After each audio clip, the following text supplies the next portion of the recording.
coverage you can count on. KOMU 8 News starts now. February 6th is not going to bring Alicia back. It's not going to. So it's not closure. The family of a Sheraton County woman reacts to the sentencing of the man who let her drown. Alicia Myers' life was cut short after her fiance drove into floodwaters. Good afternoon, everyone. I'm Jim Reek. And I'm Emily's Payne. Thanks for joining us. Today, James Pleasant got his sentence, but family members say it's not enough. KOMU 8's Claire Bradshaw joins us now in the studio with her story. State troopers say Alicia Meyer was left trapped in the passenger seat of a car stuck in floodwaters in May by her fiancé, James Pleasant. Alicia used a wheelchair, so she could not escape on her own and drowned, her body being found several days later. Today, Pleasant was sentenced to prison, but Alicia's family says they're a long ways away from healing. Not happy. None of us are. Alicia Meyer's family is still mourning her death last May, but the sentencing of Meyer's then fiancé, James Pleasant, is not enough for her family and friends. This isn't enough justice for Alicia. She deserved a lot more. She had a long life ahead of her. I would like to look him in the face and I would like to say, how could you do this? Pleasant pleaded guilty to involuntary manslaughter in January. Prosecutors sentenced him today to 4 years in prison. But today, seeing Pleasant wasn't easy for the family. I was glad that he was where he. Seeing him in the orange jumpsuit and the shackles really made it worthwhile, though, knowing that at least even though it's not the outcome that we had hoped for, at least he is spending some time in prison, and at least some of his life is getting taken away for taking so much of hers. As Pleasant goes to prison and the fight is over, Meyer's family continues to heal. We're going to finish mourning. We're going to try to put his name behind us and focus on her, focus on Alicia.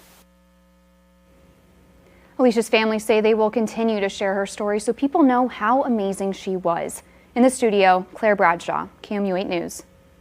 An update to a story we brought you last night. Columbia police say one person was shot and killed while trying to break into a house on Doris Drive. Police say 17-year-old Joseph Taylor was shot by someone inside the home. A second person left the scene before police arrived. They used a canine unit, but that person has not been arrested. A driver was killed in a crash along I-70 last night in Columbia. Columbia police say Patrick Elsey was killed when his car slid into the back of a tractor trailer. The crash happened on eastbound I-70 near the Rangeline Street exit. Police say the tractor trailer was stopped in traffic caused by a different accident.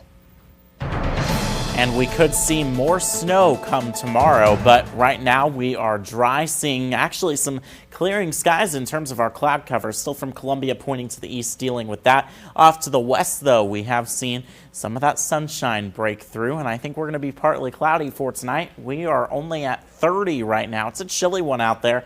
31 in Jefferson City, 33 in Boonville, and 29 up in Paris. As we go through the overnight hours, this underdoing the cloud cover a little bit, but it does show that we do see some clearing. Then yes, another wave of some light snow for tomorrow. We're not looking at much, but the timing could be problematic for the afternoon. We'll track this hour by hour and tell you how much to expect in just a little bit. Okay, thanks, Matt. Today, State Auditor Nicole Galloway released her 17-month-long investigation into former Attorney General Josh Hawley. The audit started with the complaint that Hawley was using state funds for political gain. KOMU 8's Morgan Rydell is here in the studio with that report. This is the 450-page report that State Auditor Nicole Galloway released today. Findings give no clear violation of Missouri laws, but lots of criticism has come from Hawley's office in the need of the report.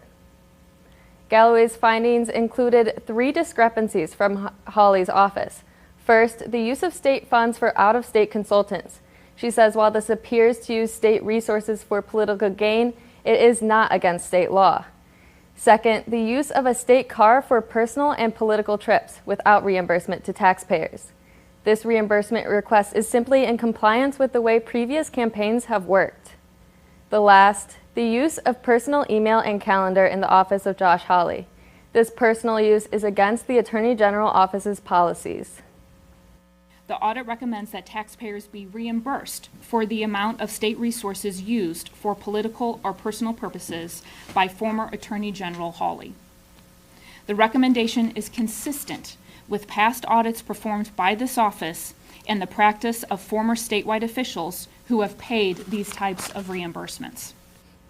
Hawley put out a statement through his attorney after the audit was released, saying, quote, "The audit is a total exoneration of Mr. Hawley's time as Attorney General.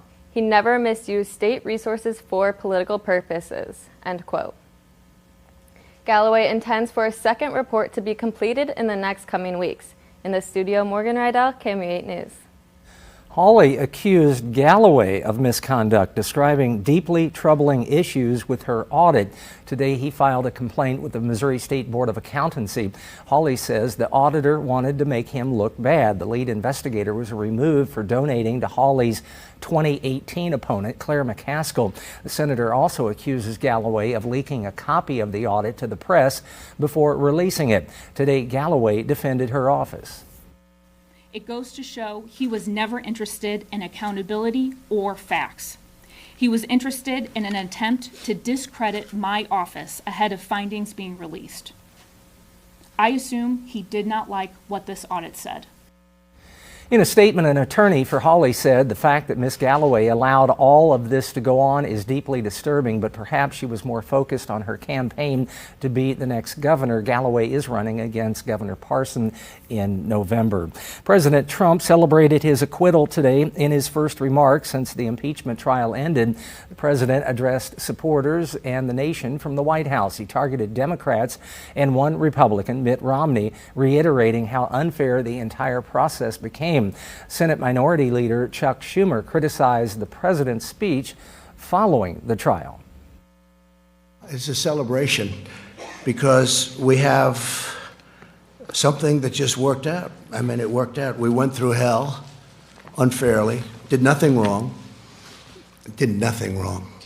Instead of self-victimizing and self-aggrandizing, instead of being spiteful and vindictive, President Trump could have used his nationally televised speech to show some contrition and unite the nation, as Presidents Nixon and Clinton, in each in his own way, tried to do. The president was acquitted on both articles of impeachment yesterday. Democratic presidential candidates have already moved on to New Hampshire, but party officials are still trying to verify the results from Iowa. DNC Chair Tom Perez is calling for a recanvass of all state results. With 97% of precincts reporting, former South Bend, Indiana Mayor Pete Buttigieg holds a 0.1% lead over Senator Bernie Sanders. A recanvass involves checking numbers that have already been publicly released, so it's not a full recount. Today, federal prosecutors filed hate crime charges against the man accused of killing 22 people in a shooting at a Texas Walmart last year. Investigators say the suspected gunman targeted Mexicans. A manifesto attributed to the suspect said the attack was aimed at scaring Hispanics into leaving the U.S. At the time of the shooting, immigration officials were trying to manage a crush of migrants at the U.S.-Mexico border. The trial of Harvey Weinstein moves a step closer to conclusion. Today, New York prosecutors rested their case against the former Hollywood producer. After weeks of testimony, jurors listened to 6 women, all claiming Weinstein took advantage of them. He says the encounters were consensual. His defense team will begin calling witnesses. It's unknown if he will take the stand. 2 winter storms, 2 crashes that have blocked traffic on the Missouri River Bridge. How one solution could possibly keep traffic moving. Plus, an unexpected guest at the Chiefs Super Bowl parade coming up. And we hit a high of 31 degrees today. We're actually going to be a little bit warmer tomorrow, but we also have the chance of snow. Tracking that in my first alert forecast. But first, how about a live look over downtown Columbia? Your time is 5:08. This is KMU8 News, First at 5 coverage you can count on.